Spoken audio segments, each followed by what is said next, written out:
So in the second half of the class, we're going to talk about matrices as an algebra. So the following is from lecture number 1. I hope some of you will remember what are the components, what are the elements of an algebra. I said there were 4, but what are some of them? I think one of them is like stats. So that's one. William. Identity. Identity. Daisy. No more. Okay. Martin. Operations. Operations. Yeah, pretty much. There are 2 more. Okay. Actually, there are 1 more. I only said there are 4. Okay. So the first one is there needs to be a set.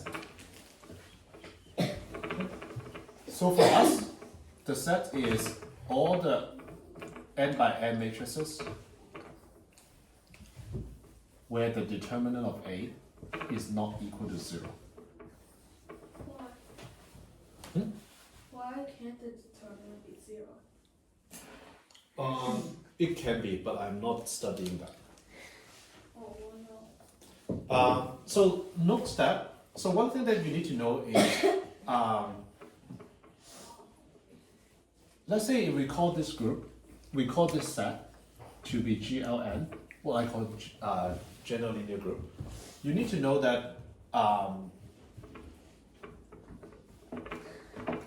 this one is a subset of n times n, a subset. Because these 2 are basically equal, except in this smaller group, I take out those n by n matrices, that the determinant A is equal to 0. Why? What's that bottom? Like, Of a subset. A subset. So what's the question, Johannes? Wait, why are you taking out all the matrices where the determinant is 0? Well, you will find out in 3 minutes. Hold on that question. So this is basically a subset of RRN, n by n matrices, but I basically just took out a subset of matrices that the determinant is equal to 0. Okay? So there are many terminology to describe matrices with determinant not equal to 0. There are many ways to describe this. I'm going to tell you a few names. One of them is called invertible. One of them is called non-singular.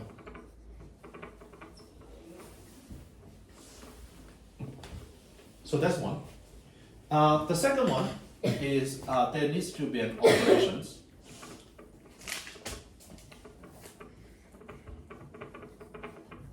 The operation is basically a matrix multiplication that we have been doing.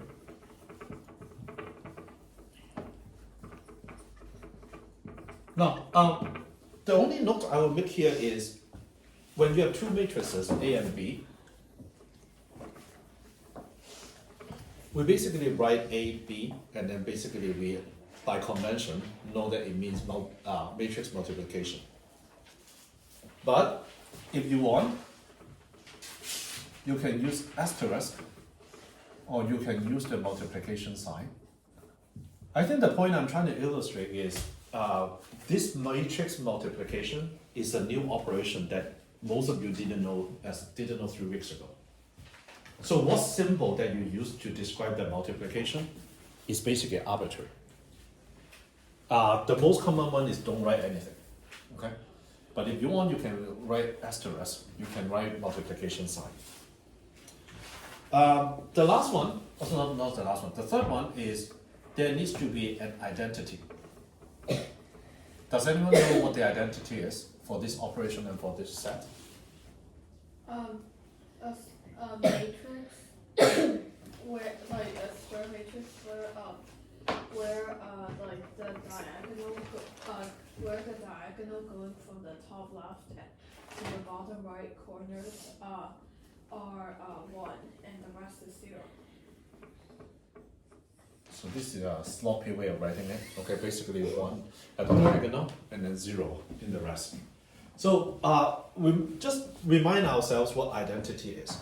So if you have a matrix that is this, what identity does is IA is equal to A, or AI is also equal to A. Basically, the identity is like identity. So the number 4 is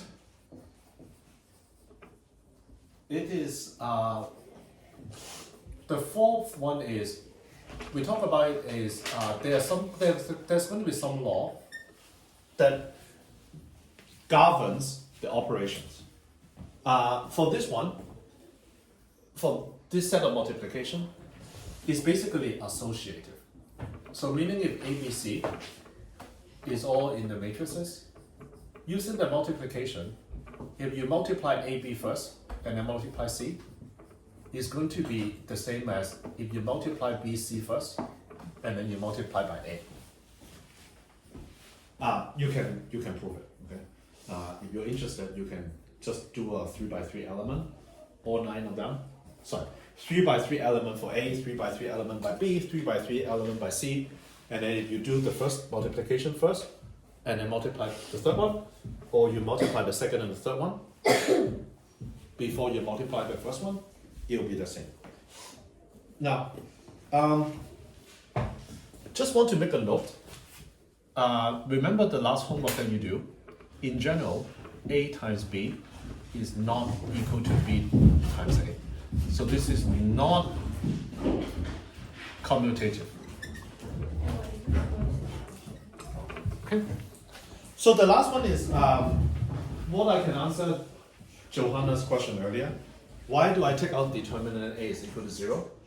Because for this class, for this algebra, this type of algebra, we have a requirement is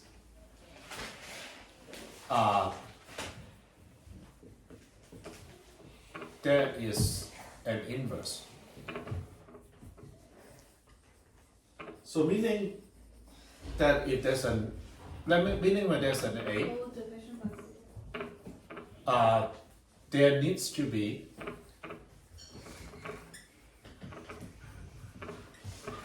an inverse A minus 1 such that A times that inverse is equal to that inverse times A is equal to identity. Now, remember how we calculate the multiplicative, how we calculate the inverse? There are 4 steps. Who can tell me what the step number 4 was? Yeah, Jonas? 1 divided by determinant. So, if determinant is equal to 0, what will happen? Depends on... Is Nothing. is nothing. Okay. So because of that, we don't like those matrices that the determinant is equal to 0. Now,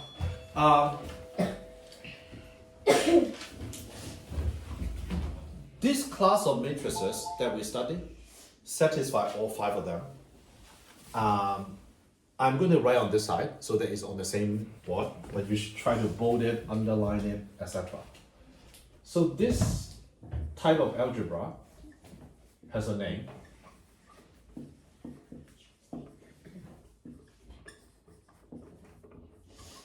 Satisfying 1 to 5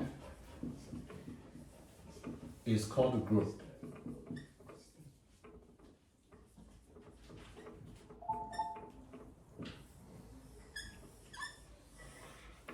So if you have an algebra that satisfies all 5 of these rules, then that algebra is a group.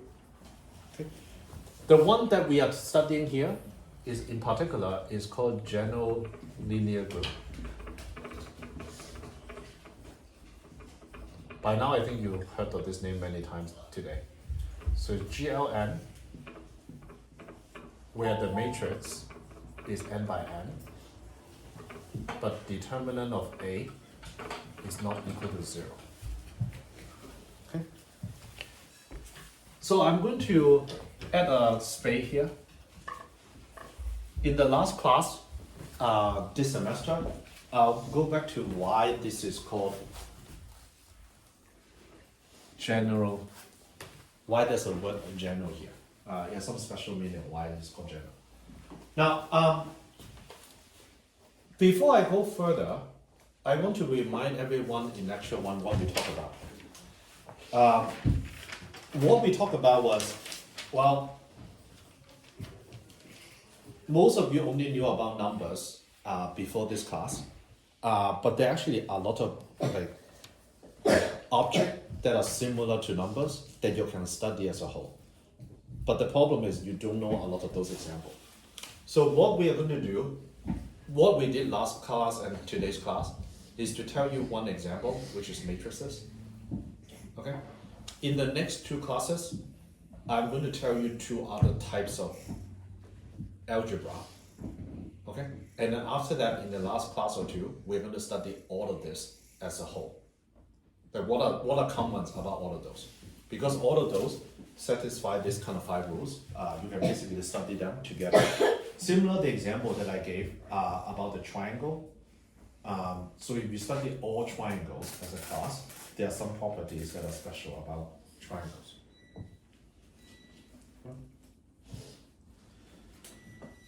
Questions? Do you have questions? No. Okay. So let's do an example.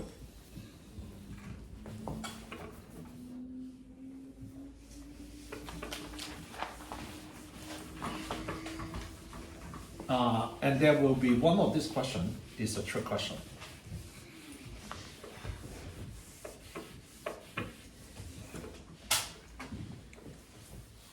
So example number 1.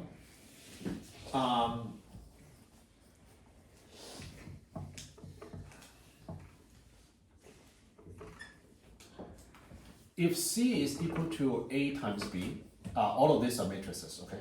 All of these are n by n matrices, okay? What is the inverse of C?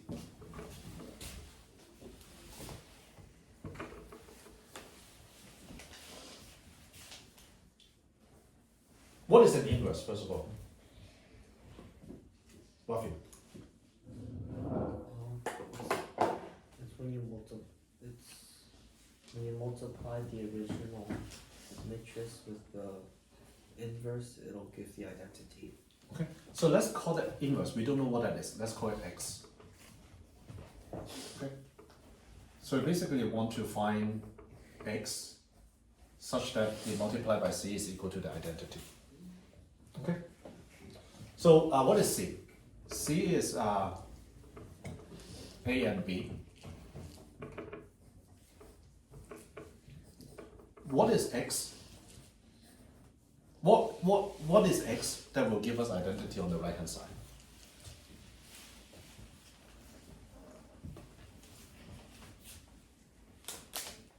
Well, if x is a minus 1 and b minus 1,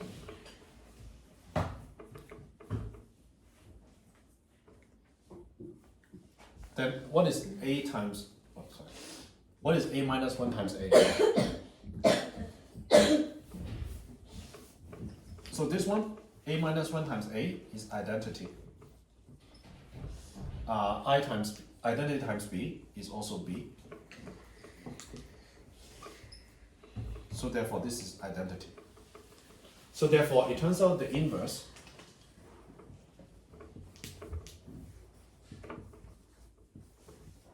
of this is this. I'll first take a pause here. I want to get a hand because this I did. Do you understand what it means?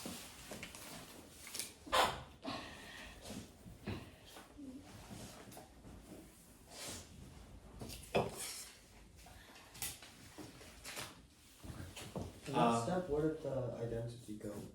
You don't have Identity to- times b is equal to b. Oh, So let me try again. So we have a matrix which is the multiple of A and B, and we want to know. Let's say this is the result, and we want to know what this inverses is. So what times AB will give you identity? So it turns out this question mark is equal to the inverse of B times the inverse of A. The reason is, if you multiply this, you multiply the product of inverse of B and the inverse of A with this, it will first, A minus 1 is an A, will give you identity in the middle, and then identity go away, and then it will give you identity. So if you have a product, so basically this is the identity. The inverse of the product of two inverses, the inverse of the product of two matrices, it turns out is the multiple of the inverses of the two matrices but in reverse order. Okay. So this is not the trick question. Okay. So let's keep going. The second one is example is A times B. What is the transpose? I'm not going to prove it, but I'll illustrate. So A is this. I'm going to do a outsource activity. So can someone tell me what is A times B? If these are the two matrices.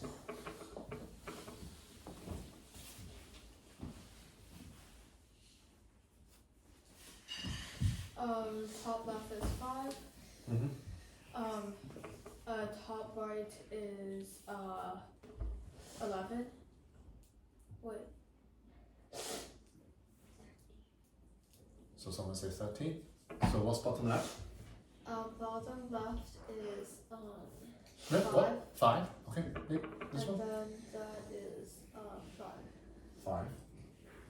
Wait, 6. 11. Yeah. Okay. So the transpose of this, by now I think you all know it's just basically flipping it. So it's 5, 13, 5, 11. So basically if A and B is this, then the transpose of A times B is this one. Are you with me so far? So it's simple notation. So now I'm going to do something similar, something else. Olivia, what's A transpose? Top left is 2, top right is 4, bottom left is 3, and bottom right is 1. Okay. I'm going to do the B transpose. Is 1. Oh, I can't even do that one. So it's 1, 1, 2, 3. I'm going to draw a line here so that there's no confusion. So can you express this matrix by these two?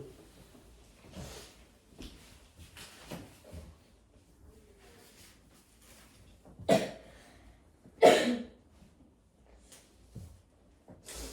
have a question. Mm-hmm. How did the A be transposed go to the A transpose? Oh, it has not. It's two separate. Right now they're not related. But I'm asking you, like, if A transpose is this, B transpose is this, can you multiply it to get you to this?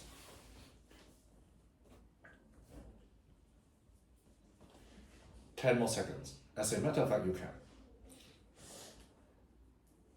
Ready? You can multiply B transposed by A transpose. Yep. So it turns out if you do B transpose and A transpose,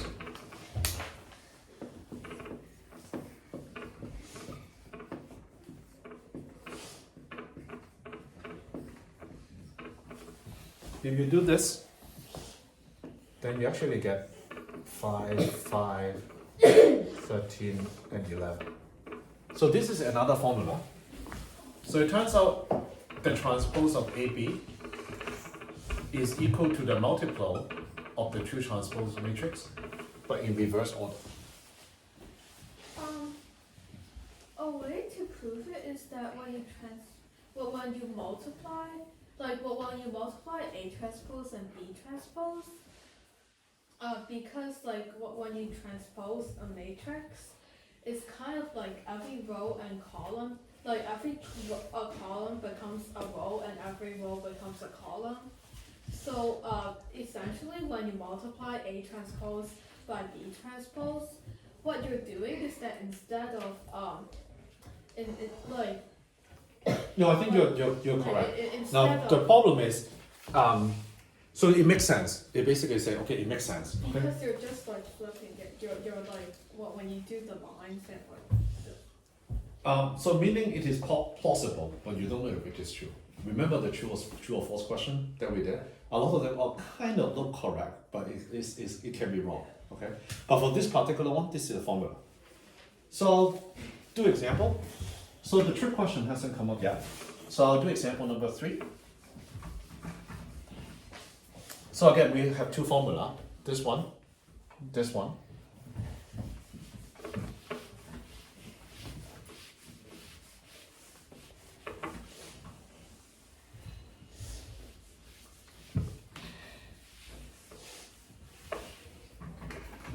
So example number 3. If AC is equal to BC,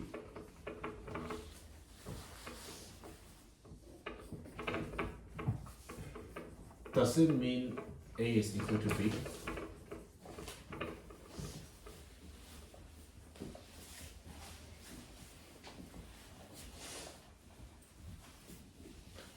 I'll give everyone 10 seconds and then we're going to vote. Is this a trick question? It is. Okay, okay. Who think this is true? Raise your hand. Who thinks it is false? Raise your hand. It is neither. This is what it means, okay? So hear me out. If A, B, C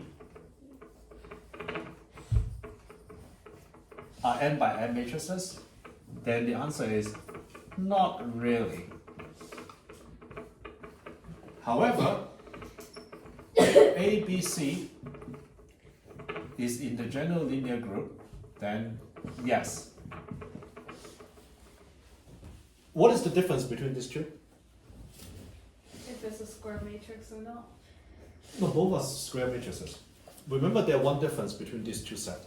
What's the difference? One on top includes if the determinant is 0. Yes. So remember, draw an analogy here. Let's say if x, y, z are number, just decimal numbers, real numbers. If I ask you, if x times z is equal to yz, does it imply, this is a question mark, okay? Does it imply x is equal to y? Then the answer is no. But if I tell you x, y, z are not 0, it actually does. Yeah. Oh.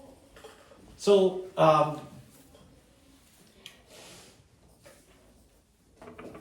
remember at the beginning of this afternoon, this second half of the class, I basically say this type of algebra is called, what's the name of this type of algebra? I give a name. Matrix. Group. Okay. So it turns out all the group has this nice property that it doesn't have the 0 type of element that I strip them out. And once I strip out those kind of 0 type of element, this is actually true. That's why we start, Johannes, so that's why your question, why do we take out the determinant, those determinant is equal to 0? So like, Because when we exclude them, there are a lot of nice properties that we can study. So no edge cases anymore. Yes. Okay, we are near the end of the class. I'm pretty sure all of you are pretty sad. Okay. So let's kind of finish it really quick. And Daisy in particular is very sad. Okay.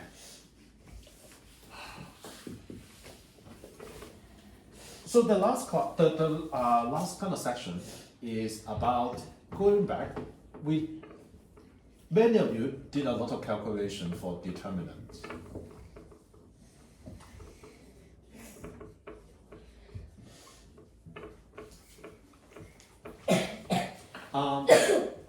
I'll start with an example and then I'll write 3 properties on the right hand side.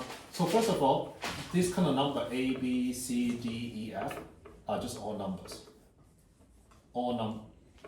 They're all just kind of real numbers. Okay. So if you have 2 equations like this,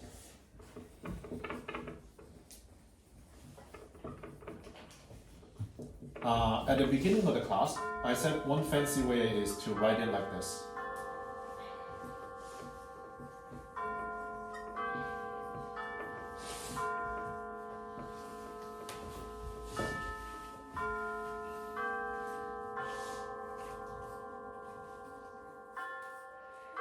Okay. So let's just kind of write this as the matrix A, okay, just for convenience.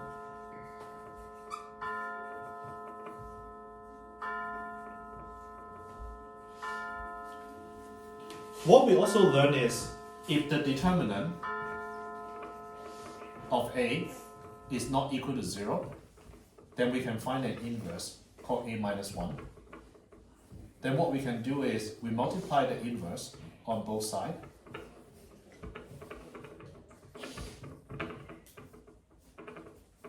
And then we basically find x and y is equal to this. Okay, are you with me so far? So if the determinant of this is not equal to 0, then we can find an inverse, and then we can basically solve for x and y. Okay. Now remember this one.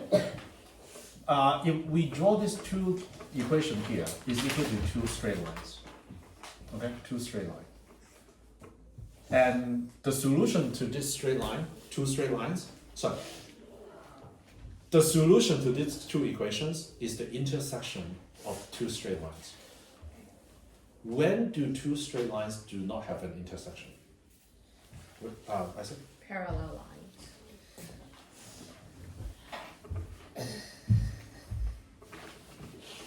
Okay. So now you compare the 2 ways of talking about the same thing. So here we say that if determinant is not equal to 0, then we can find a solution. What it means is if the determinant is equal to 0, can we find the inverse? No. Here we basically say these 2 equations, these 2 straight lines, most of the time they intersect, and that's the solution to the 2 equations, except when the 2 straight lines is parallel. One second. So what we basically means is when these 2 lines are parallel, what is the determinant? 0. Okay.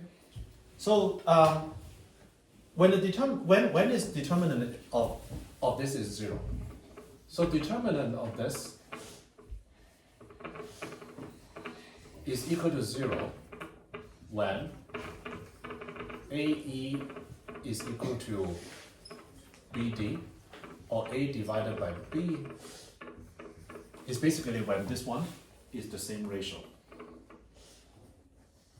I'm just calculating the determinant of this matrix.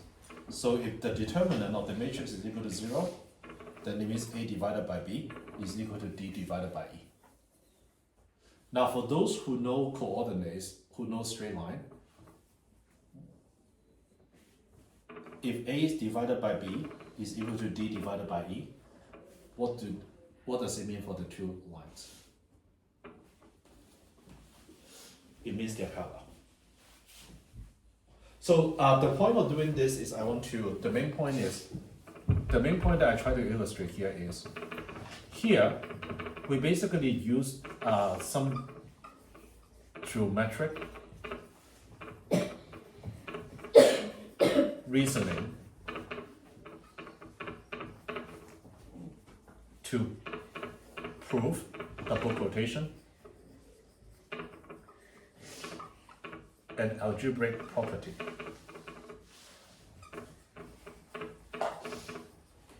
So the end of the class is pretty simple. I'm going to tell you 3 properties of determinants. All of them you have already seen it.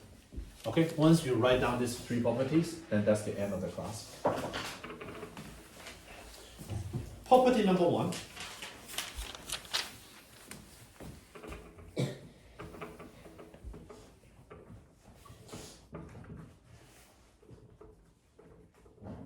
Property number 1.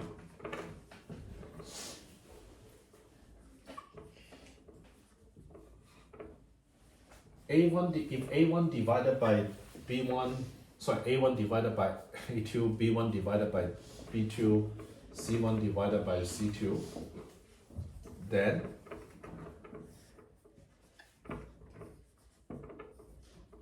this determinant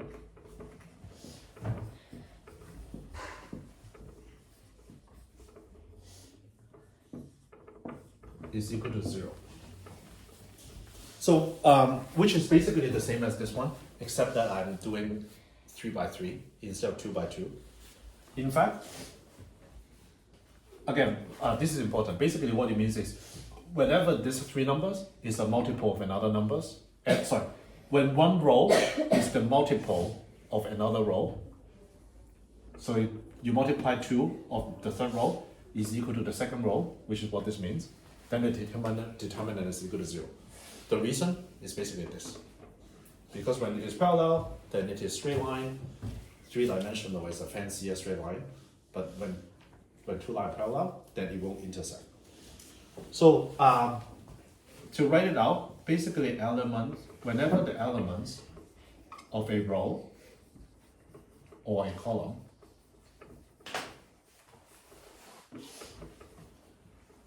are proportionate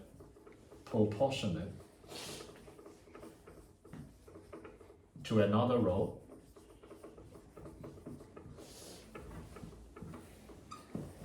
or column,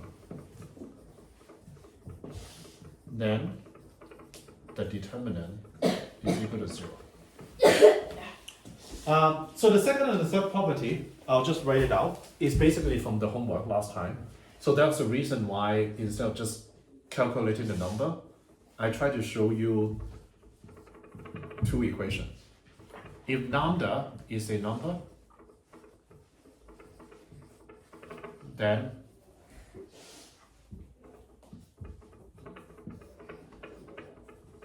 so it is something that if you have written down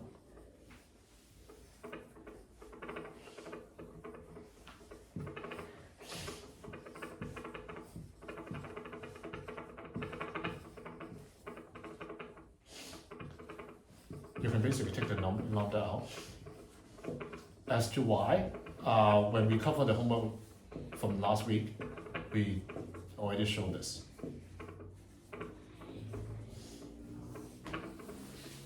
Okay, so this is something that when we talk about homework, we already talk about this. The property 3, I'm just rewriting what we already talked about in the homework. The last property, A1 plus X, A2 plus Y, A3 plus Z, and then B1, C1, B2, C2, B3, C3. We can basically split it up.